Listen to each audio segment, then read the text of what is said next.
মানব ইতিহাসের শুরু থেকেই যুদ্ধ ছিল বাস্তবতা। ক্ষমতা, জমি, সম্পদ আর প্রভাব সবকিছুর জন্য মানুষ লড়াই করেছে। কিন্তু আধুনিক যুগে এসে যুদ্ধের ধরন পুরোপুরি বদলে গেছে। এখন যুদ্ধ শুধু সীমান্তে হয় না, এটা হয় অর্থনীতি দিয়ে, প্রযুক্তি দিয়ে এবং রাজনৈতিক সিদ্ধান্ত দিয়ে। আর এই আধুনিক বিশ্বের মাঝে একটা দেশ বারবার সামনে চলে আসে, আমেরিকা। তুমি কি কখনো ভেবেছ কেন আমেরিকা পৃথিবীর এত দূরের দেশে গিয়ে যুদ্ধ করে? কেন তারা মধ্যপ্রাচ্যে, এশিয়ায়, আফ্রিকায় হস্তক্ষেপ করে? এটা কি সত্যিই শান্তি রক্ষার জন্য, নাকি এর পেছনে আছে আরও গভীর কিছু, একটা বড় সিস্টেম যেটা আমরা বাইরে থেকে পুরোপুরি বুঝতে পারি না? একসময় আমেরিকা পৃথিবীর সবচেয়ে শক্তিশালী দেশ ছিল না। তারা ছিল তুলনামূলকভাবে আলাদা একটি দেশ, যারা ইউরোপের বড় বড় যুদ্ধ থেকে দূরে থাকতে চাইত। কিন্তু প্রথম বিশ্বযুদ্ধ এবং দ্বিতীয় বিশ্বযুদ্ধ সবকিছু বদলে দেয়। দ্বিতীয় বিশ্বযুদ্ধের শেষে ইউরোপ ধ্বংস হয়ে যায়, আর আমেরিকা উঠে আসে এক নতুন শক্তি হিসেবে। তাদের অর্থনীতি দ্রুত বৃদ্ধি পায়, শিল্প উন্নত হয়, আর সবচেয়ে গুরুত্বপূর্ণ, তাদের হাতে আসে পৃথিবীর সবচেয়ে শক্তিশালী অস্ত্র, পারমাণবিক বোমা। এই মুহূর্ত থেকেই আমেরিকা শুধু একটা দেশ থাকে না, এটা হয়ে যায় একটি বৈশ্বিক শক্তি। ঠান্ডা যুদ্ধ বা কোল্ড ওয়ার। দ্বিতীয় বিশ্বযুদ্ধের পর শুরু হয় নতুন এক ধরনের যুদ্ধ, যেটা সরাসরি যুদ্ধ ছিল না, এটা ছিল প্রভাবের যুদ্ধ। একদিকে আমেরিকা, অন্যদিকে সোভিয়েত ইউনিয়ন। এই সময়কে বলা হয় কোল্ড ওয়ার। এখানে যুদ্ধ হয়েছিল না সরাসরি, কিন্তু পৃথিবীর প্রায় প্রতিটি অঞ্চলে এর প্রভাব ছিল। ভিয়েতনাম, কোরিয়া, আফগানিস্তান, সব জায়গায় বড় শক্তিগুলো নিজেদের স্বার্থে অন্য দেশ ব্যবহার করেছে। আধুনিক পৃথিবীতে যুদ্ধ শুধু রাজনৈতিক না, এটা অর্থনীতির সাথে গভীরভাবে জড়িত। বিশ্বের সবচেয়ে গুরুত্বপূর্ণ সম্পদগুলোর একটি হলো তেল। তেল ছাড়া আধুনিক জীবন থেমে যাবে।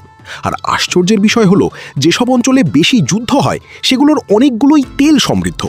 মধ্যপ্রাচ্য এই বাস্তবতার সবচেয়ে বড় উদাহরণ।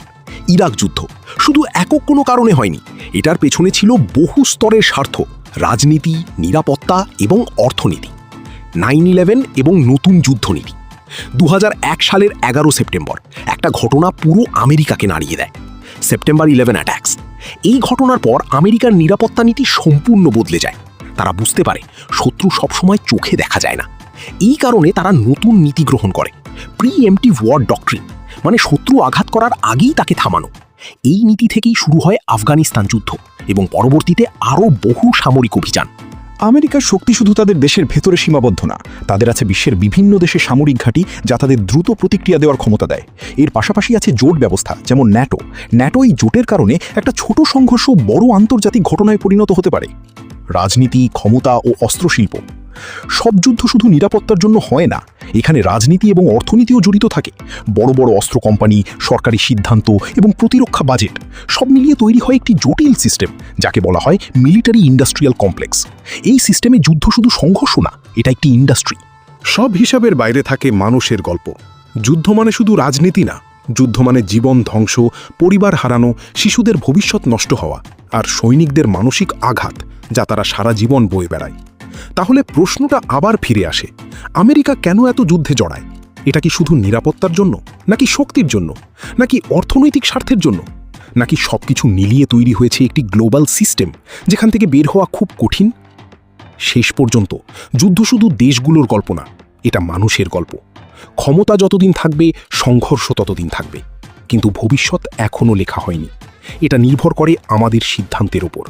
আমরা কি শান্তি বেছে নেব, নাকি আবারও একই ইতিহাস?